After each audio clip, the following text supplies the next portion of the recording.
Hola, ¿cómo están? Vamos a iniciar esta clase hablando de los números, que son la base fundamental de la matemática. Los números, ¿qué son los números? Y otra pregunta que nos podemos hacer, ¿qué representan los números? Bueno, los números tienen origen eh, en la época en que los árabes hacían comercio con otros países o con otras aldeas en la edad muy antigua y necesitaban hacer contabilizaciones de su mercadería.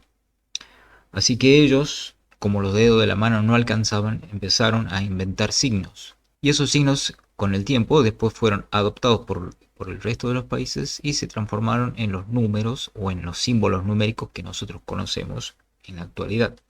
Conocemos el cero, el uno, el 2, el 3, el 4, el 5, el 6, el símbolo del 7, el símbolo del 8, el símbolo del 9. Todos estos símbolos que yo he dibujado acá representan una cantidad.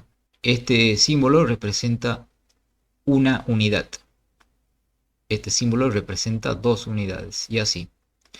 Y este símbolo acá, que es muy importante también, representa la ausencia o el vacío. No hay ningún objeto, no hay ningún elemento. Lo podremos pensar así en nuestra imaginación. Y a partir del 9 ya usamos una combinación de los símbolos que yo he dibujado. Por ejemplo, ya para escribir el 10 utilizaremos el 1 y el 0. Para escribir el 11, el 1 dos veces y así. Ustedes ya saben la historia, digamos así. ¿Y qué representan estos símbolos? Bueno, representan cantidades. Bueno, entonces, ¿qué son los números? Los números son símbolos que se usan para contabilizar, como habíamos dicho. ¿Y qué representan? Representan cantidades o valores. ¿Existe una única manera de representar un número? Por ejemplo, si yo pienso en el número 6, ¿solamente puedo escribir el valor 6 con ese símbolo nada más? La respuesta es no.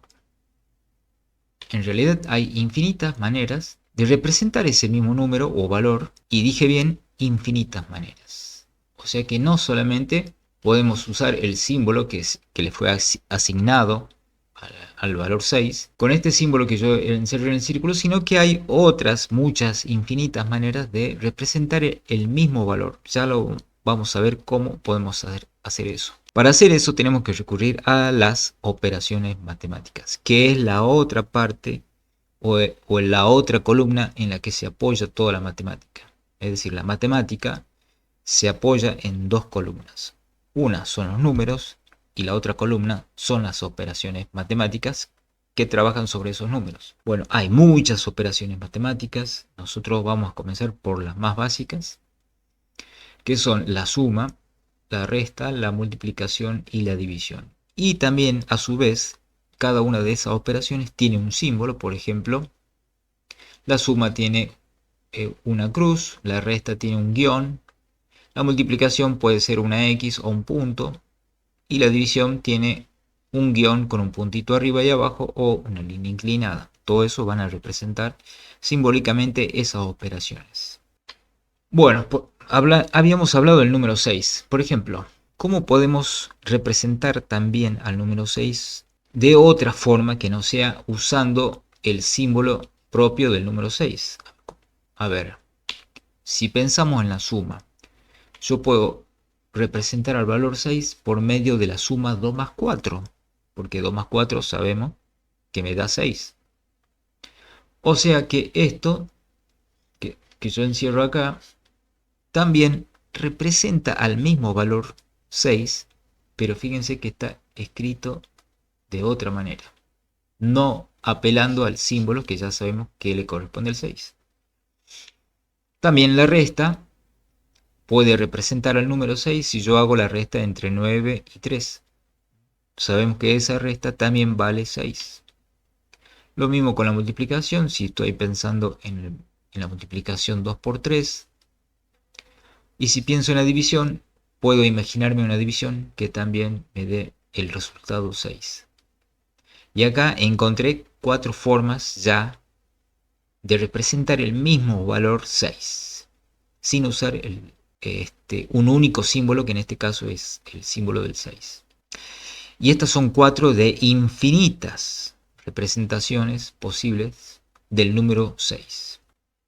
Bien, entonces pensando un poco, el 2 más 4 representa al 6. El 2 por 3 también representa al 6.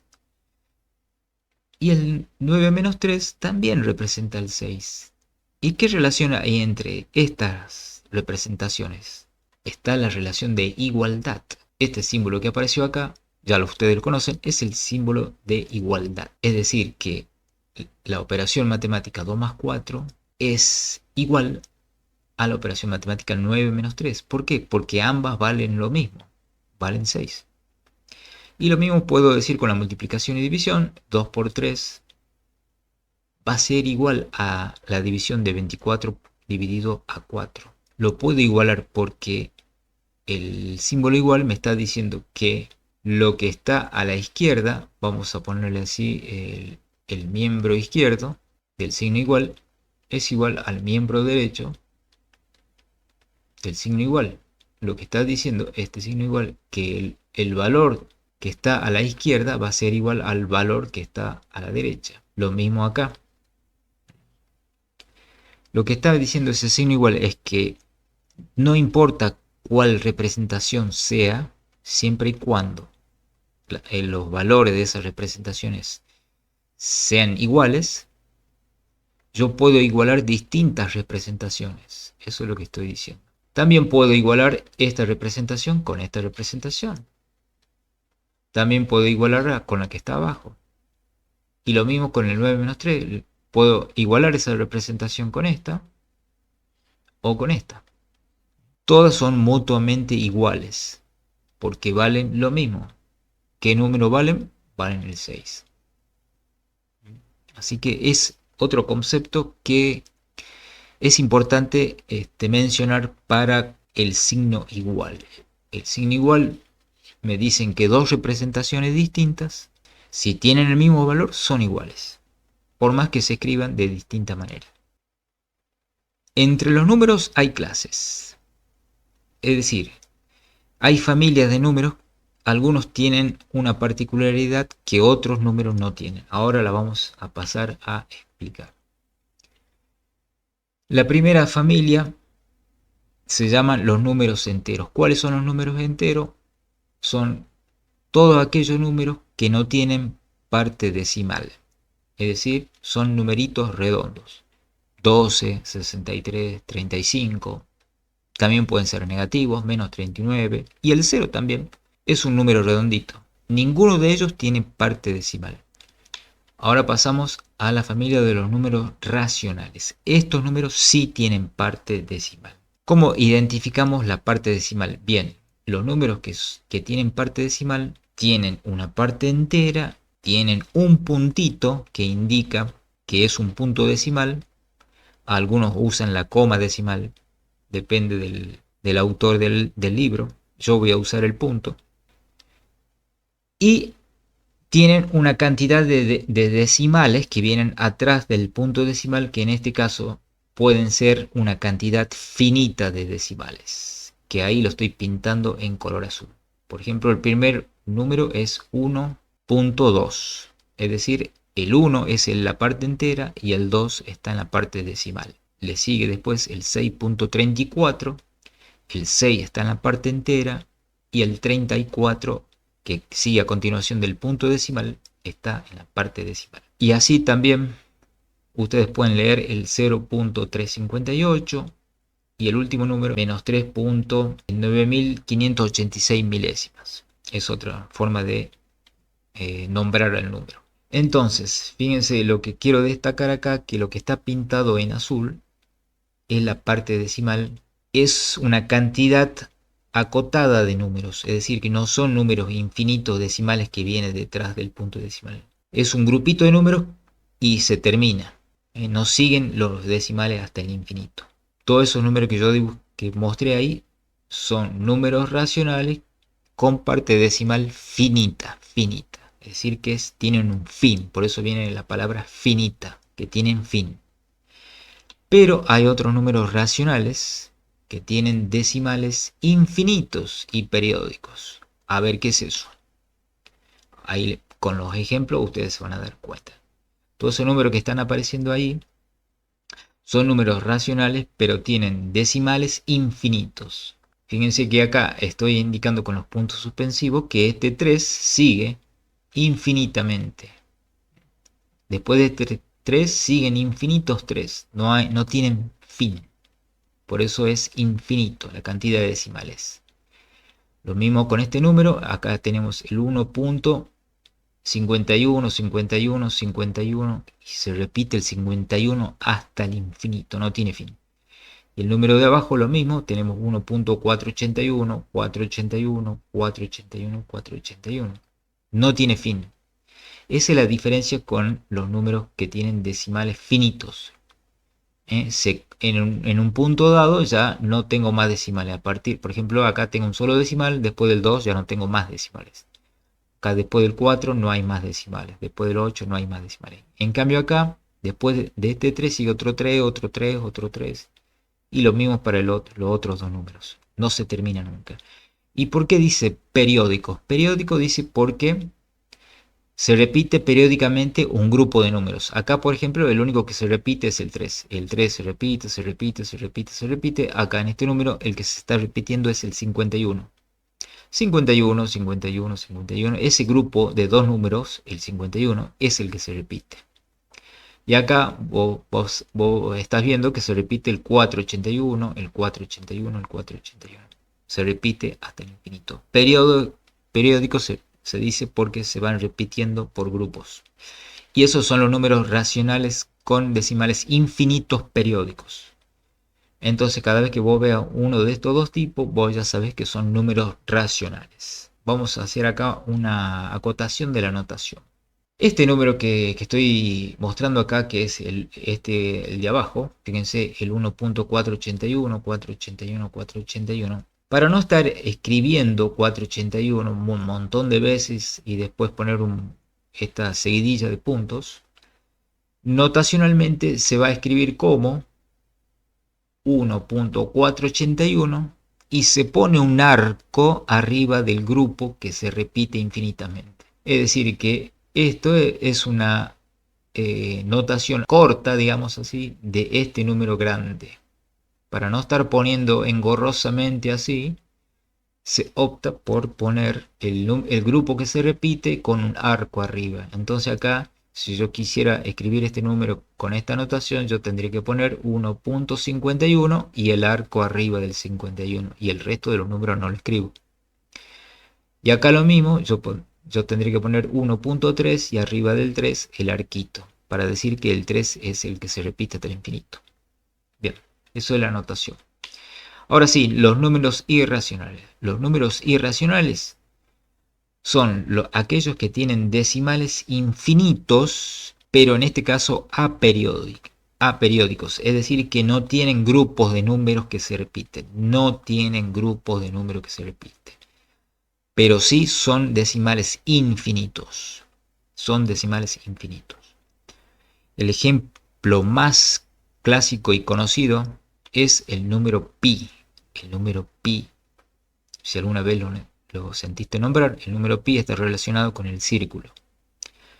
Y acá te he mostrado, fíjate la cantidad de decimales que tiene y aún no termina, no tiene fin. Y fíjate que no hay grupos de números que se están repitiendo uno a continuación del otro. No se puede determinar ningún grupo que se vaya repitiendo.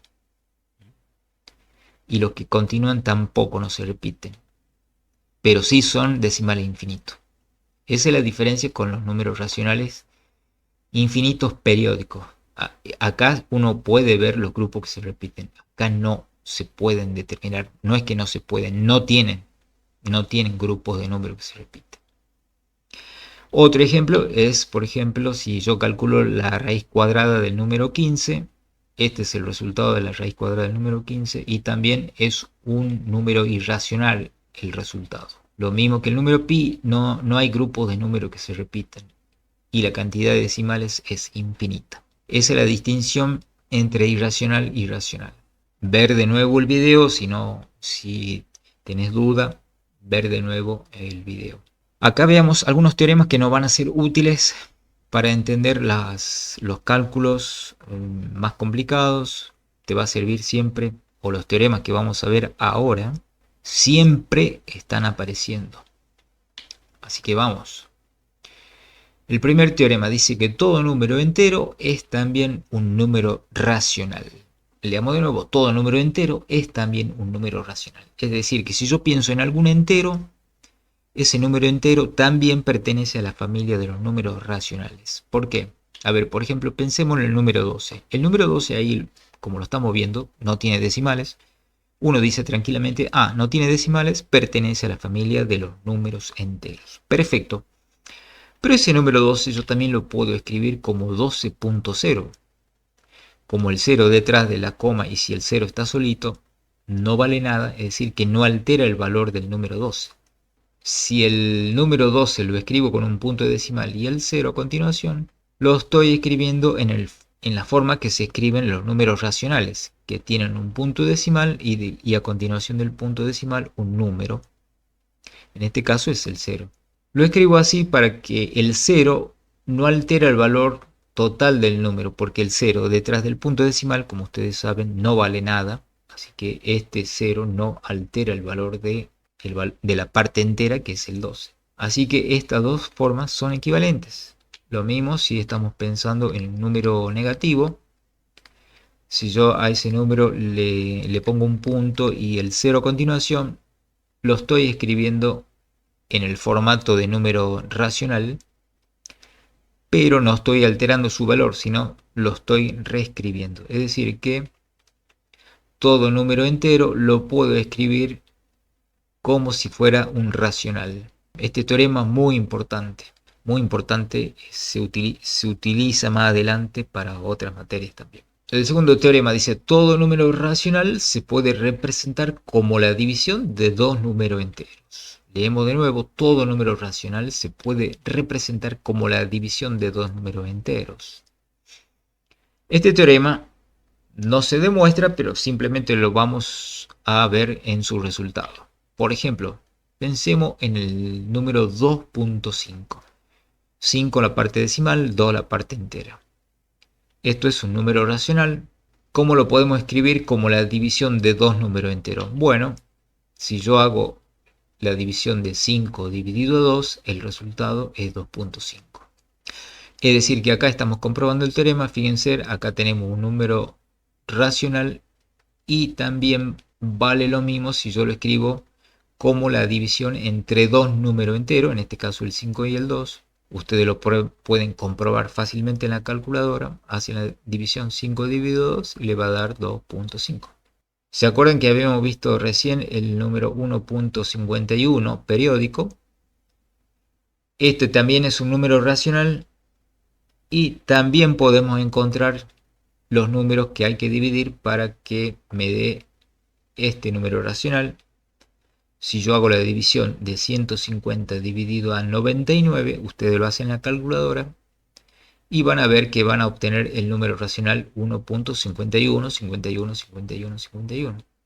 Es decir, estamos comprobando el teorema. Si me dan un número racional, yo puedo encontrar dos números enteros de tal forma que si yo le hago la división entre uno y el otro, me da como resultado ese número racional. Y el último ejemplo que nos faltaba era el 1.481 periódico. Eso lo puedo conseguir si yo divido 40 dividido a 27, van a obtener ese número. Es decir, estamos comprobando lo que dice el teorema. Todo número racional siempre lo voy a poder escribir como la división de dos enteros. Eso me asegura el teorema. Cualquier número racional que ustedes se imaginen, vamos a encontrar dos números enteros, de los cuales si le hacemos la división, me da el número racional que vos pensaste. Paramos aquí y continuamos en el siguiente video.